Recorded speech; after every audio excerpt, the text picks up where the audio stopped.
So these are rewards from Apocalypse 1 top chest and Apocalypse 2 bottom chest. The rewards look loads better for Apocalypse 2 bottom chest, so that's what I did. Let's jump into the run, have a look at the winners and losers.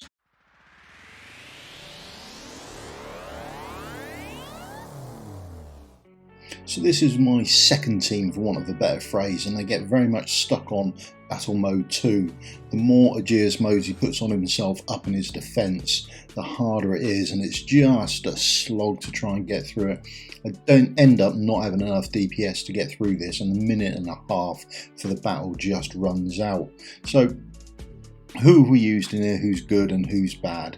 Well, I was doing a live stream the other day and I got this comment come up from Slap Bunny. Ferris going to be extremely good here. She has heals, attack up, AoE damage reduction. So I've chucked her in and absolutely brilliant.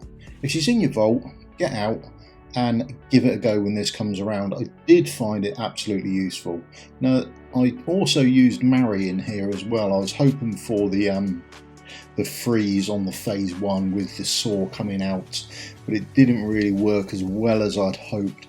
The knockback you get from it is quite slim and isn't really powerful enough to warrant a space. Now, whether the almost permanent defense down is worth it or not, now that's a different conversation. I also used Kalina and Falcia here. I wanted to see how true damage was going to work, and in the end it works meh, really. It's not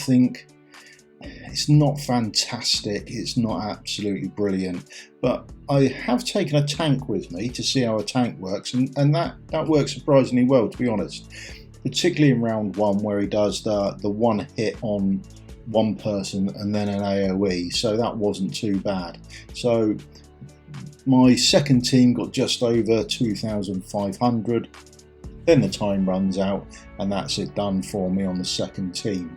So yeah, it's more of an interest thing over how and where people work and what works on this boss and what doesn't really. So I've got about 2,500 there on my second team for boss 2, because I know my first team can do enough damage to take me to chest 1. So my first team, I'm still playing around with positions. They're probably not perfect at the moment, but I generally put Dolores down in the centre, 2 DPS at either side of her, and surround her as much DPS as possible and trigger her off. Vortex was in there just because it's always nice. If in doubt for a healer, pick a Vortex.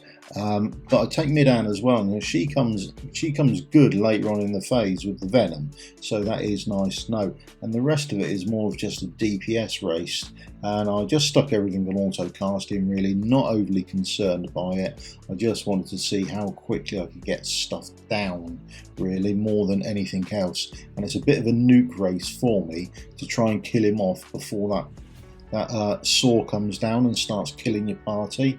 So I don't have enough health or healing to cover that saw, so I do have to do enough DPS to get it down and gone beforehand. I think that's quite a good marker on how much DPS you really need.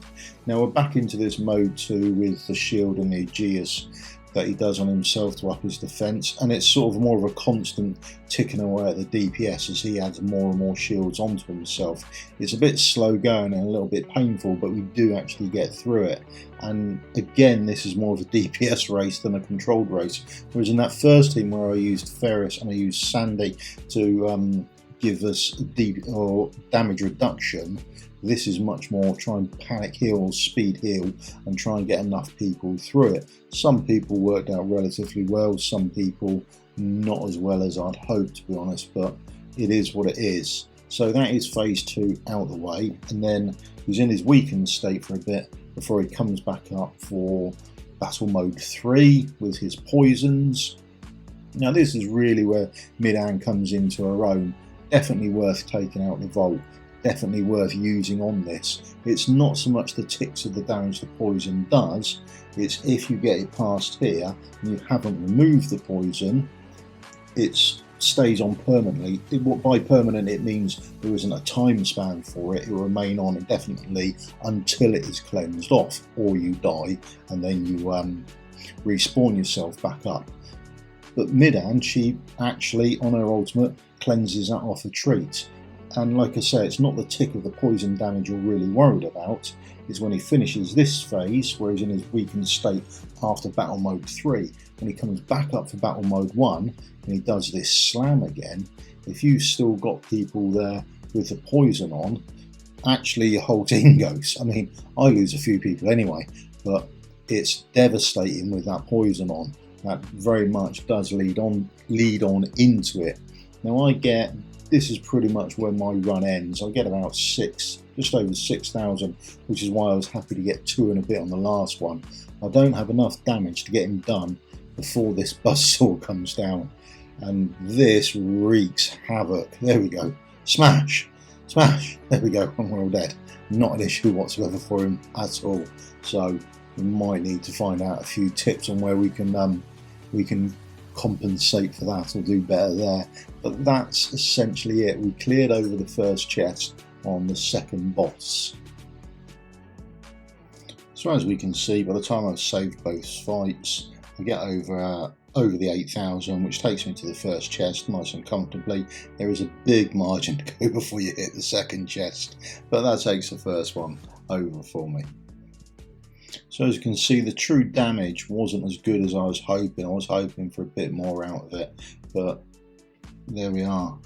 It wasn't fantastic. Might be my gear, who knows, but we'll have a check later on in the week when we've got some more time, and we'll put in better gear or the best gear I've got and see how good that actually gets it. But essentially at the moment not working as well as I'd hoped. So why did I do the second boss as opposed to the first one? Well, it really comes down to the rewards.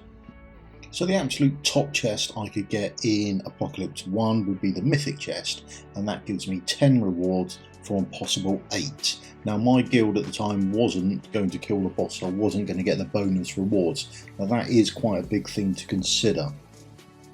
So with no bonus rewards to consider, I'm now going to get 11 rewards, which is better than 10 rewards. So we ended up going for that. And also when you do Apocalypse 2, the rewards are a little bit better in there as well. So that's why we ended up going for it. And we just squeezed out the bottom chest, which will do. It's the first time through. And we've got some quite nice rewards. So this is the rewards we got. There's the bottom chest. And here we go. There's no double rewards, it's just the bonus rewards you get. And a quick one on the bonus rewards as well is it selects 3 of the bonus rewards and you get to pick 1 of them. So bear that in mind. Now, I did get a refining crystal, haven't used it yet. I will record it at some point when I use it. And we got 2 ancient summons as well. So that, I mean, it was pretty good chest rewards, and it was good fun to do. I've enjoyed the new boss, and I'm happy to give it another go next week. So we'll see what happens. A bit more learning curve, and we'll see if we can do better next week. I'm sure we will be able to. That's it for me today. Thank you very much for your time. If you've enjoyed the video, please leave me a like, thumbs up, subscribe, all that sort of good stuff. Thanks very much to Slack Bunny for the Ferris tip. Absolutely brilliant. She is marvellous. I thought she was really good. So if they are in your vault, jump them out. I will probably put in the extra skill crystals into mine and try and get the rest of her skills up. And that's about it. Happy gaming, and I'll see you all again soon. Cheers. Goodbye.